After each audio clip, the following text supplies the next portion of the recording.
name is Lucas Lindow. I'm the head chef here at Chives in Bailey's Harbor. So a lot of things are classic French dishes that I really come behind. You know, there's not a lot to them. We do like escargot and stuff, but there's something in it. Having a perfectly plated escargot, you know, we get the best possible ingredients we can, and we only look at 4 of them.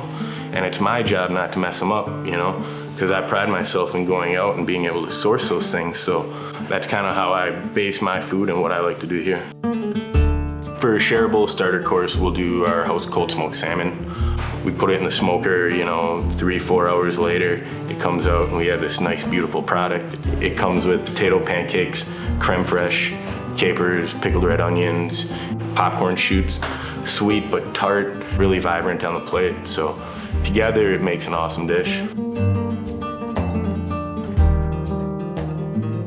Next, we'll go into beef Cheeks Bourguignon. We do that with, we get Renard's aged Swiss. We top that, we'll sear the spatula, we'll top it nice, throw it in the oven, it'll be nice and bubbly, and we'll put the spatula and the cheese right on top of the beef cheeks when we plate that. We'll use things such as to garnish that plate, you know, chives, flowers, things like that, but one of my favorites is called super leaf celery. Awesome flavor.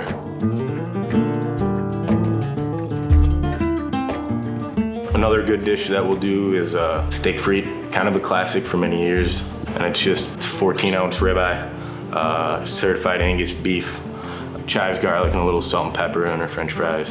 And then right now we have spinach and radishes and pea shoots, and we'll use that and make kind of a salad out of it. It's simple in itself, and we let the ingredients stand alone and, you know, do most of the work on that plate. The last dish too will be pan-seared duck breast.